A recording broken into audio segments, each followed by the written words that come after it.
Salut les formateurs, bienvenue dans ce troisième épisode de Vendredi Imprévu.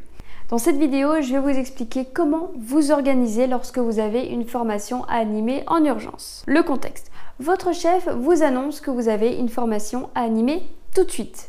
Vous n'avez pas le choix, il va falloir l'animer. Sans préparation. Évidemment, tout cela perturbe votre organisation, mais vous n'avez pas le choix, il faut y aller. Les erreurs à éviter. Refuser d'animer ou courir en salle de formation. Je vais vous donner ma solution en 7 étapes. Première chose, posez-vous la question la plus importante. Pourquoi devez-vous animer? C'est-à-dire, quels sont les objectifs de la formation? Quelles sont les attentes du demandeur? Est-ce qu'il y a des prérequis à respecter? Que doivent connaître, savoir faire les apprenants en sortie de formation? Est-ce qu'il y a un suivi spécifique à mener? Bref, renseignez-vous pour avoir le plus d'informations possible. En effet, lorsque vous allez avoir vos apprenants en face de vous, ils vont vous poser plein de questions. Ils vont essayer de comprendre pourquoi ils sont là. Donc, moins vous avez d'informations, moins vous serez crédible. Donc, essayez d'avoir le plus d'informations possible. Donc, informez-vous pour pouvoir rassurer vos apprenants et leur indiquer la marche à suivre. Deuxième étape, préparez votre formation. Est-ce que vous maîtrisez le sujet? Sinon, ce n'est pas la peine. Vous devez toujours maîtriser votre sujet pour partir en salle de formation. Ayez un support à jour et puisque vous êtes dans l'urgence, allez à l'essentiel de cette formation. Pensez simplicité et efficacité. Qu'est-ce que vous devez transmettre comme information? Avec quoi vos apprenants doivent-ils ressortir? S'il s'agit de procédures complexes qu'ils doivent apprendre, bien pensez à leur donner une fiche récapitulative qui va les aider en production. Vous pouvez penser également à créer un tableau qui va reprendre tout le suivi des traitements. Par exemple, toutes les erreurs que vos conseillers font régulièrement, est-ce qu'ils appliquent bien toute la procédure au complet? Est-ce qu'il y a des anomalies, des remontées à faire? Bref, allez plus loin que simplement l'animation de votre formation. Troisième étape, préparez votre administratif. Vos feuilles d'émargement, vos fiches de formation, un reporting. Quatrième étape, prévenez vos apprenants si ce n'est pas fait et sinon, allez préparer votre salle.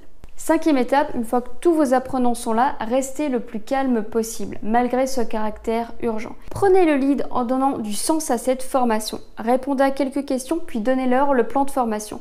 Voilà ce qu'on va faire, la théorie, un petit peu de pratique, et je vais mettre en place un suivi pour que vous puissiez me remonter toutes les anomalies, par exemple.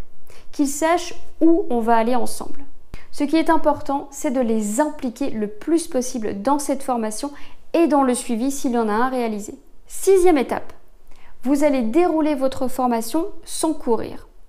Je vous avais déjà expliqué comment animer une formation dans un temps assez restreint, comment faire, donc je vous invite à aller voir la vidéo de la saison 1. Sixième étape, déroulez votre formation sans courir. Comme j'ai pu vous l'expliquer dans la saison 1, il va falloir gagner du temps, certes, c'est une urgence, mais vous ne pouvez pas courir au moment de l'animation. Aller à l'essentiel, oui, mais accélérer votre débit, ça c'est interdit, sinon vos apprenants ne vont rien comprendre. Donc, déroulez votre formation simplement, calmement, sans courir. Septième étape, faites valider votre formation, soit par un quiz, soit par un questionnement en grand groupe et surtout, faites engager vos apprenants dans leurs futures actions. N'oubliez pas de clôturer votre administratif et informer les personnes concernées que vos apprenants sont prêts. Mon petit plus, si vous devez animer une formation contenant des procédures complexes, pensez à donner une fiche récapitulative à vos apprenants.